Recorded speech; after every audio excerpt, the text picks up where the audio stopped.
the ability to tell a story well is something that's really important, whether you're my age or whether you're your age, because people remember a good story.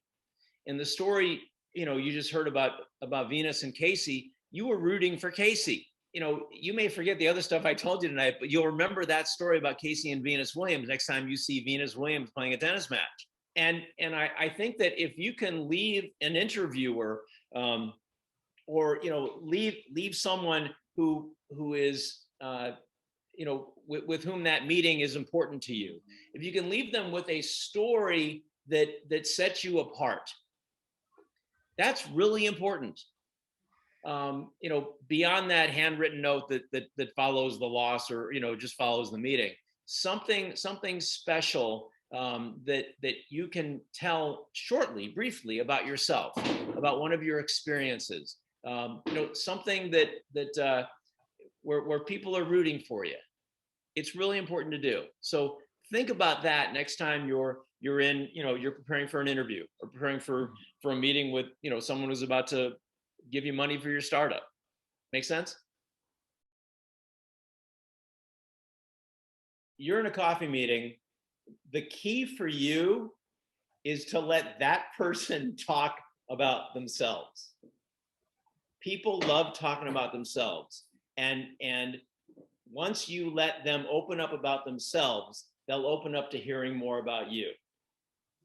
But in that meeting, you need to be able to softly share your strengths.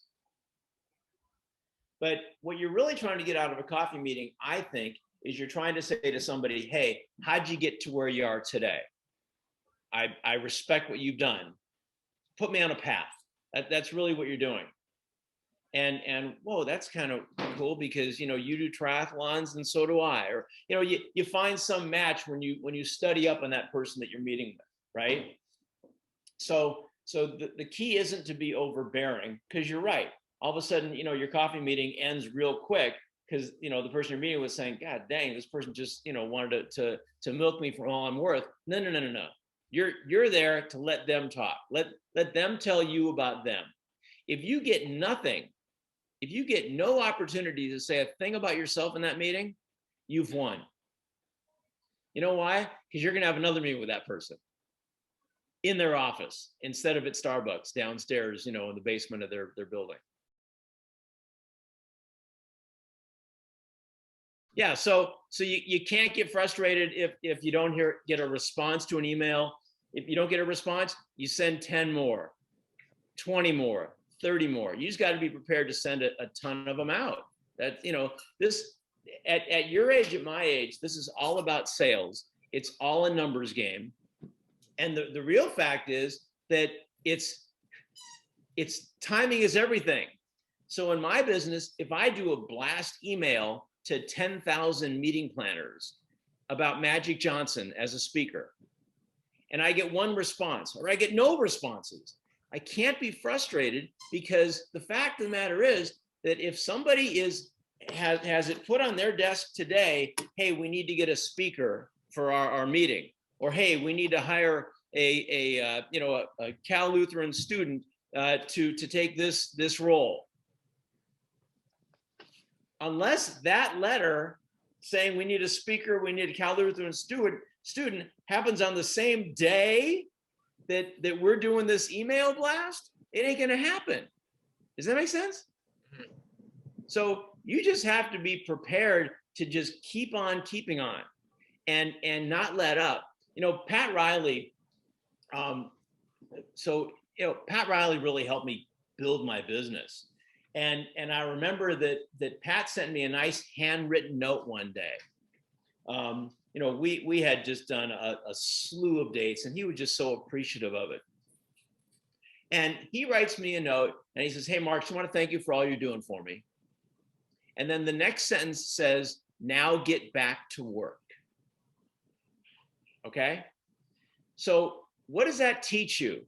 It teaches you to not pat yourself on the back for a job well done.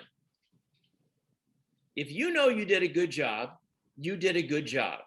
You don't need to hear it from somebody else, okay? Because the second you start waiting for someone to thank you or to, say, great job, someone else is going to step ahead of you. We never knew the intensity and just, what a powerful persona Kobe Bryant was until he passed away. But when you watch some of these tapes of Kobe Bryant and how, he would show up hours before practice and would shoot 1,000 shots before his team even came. He was soaked in sweat before the team came.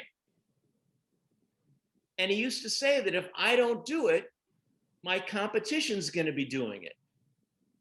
So you just have to continually stay one step ahead of the process, one step ahead of the posse. And it's hard to think that that's how it is out there, but it is. You need to find something that you enjoy doing, and once you're doing something you enjoy, you really have to give it 110% every single day.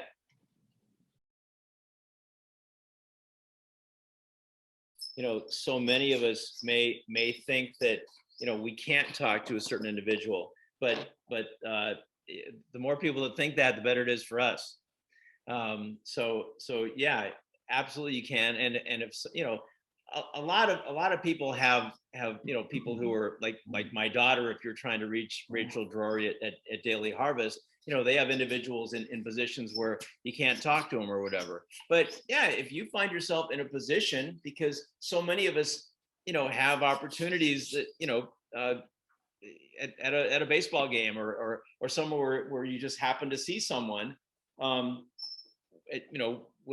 having let down their guard, yeah, you say something. You gotta, that these opportunities don't come along often, and you got to do it. It's funny, but Mark Cuban, you guys know who Mark Cuban is, right?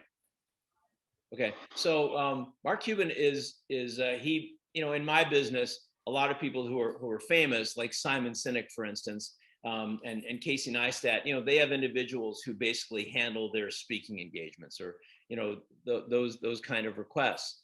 But Mark Cuban does everything himself. And so if I were to sit here right now and send an email to Mark Cuban, hey, are you available, September 19th to speak in Vegas? He'd respond in 5 minutes. And so, I seriously think that if you guys were to send in an email to Mark Cuban, and, there's certain people out there that do respond.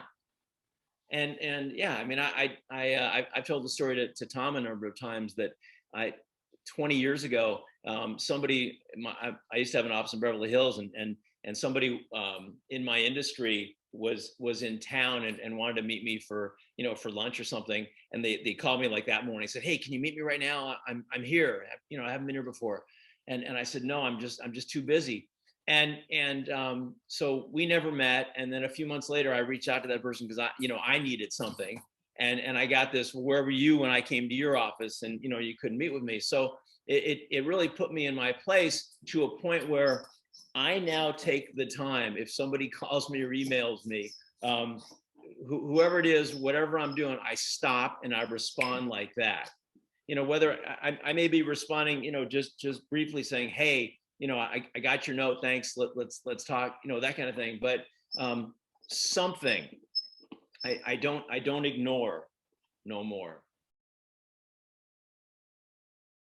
Sansari wanted to share a thought too, please. I just want to say thank you for taking the time to speak to us. You completely changed my perspective on networking.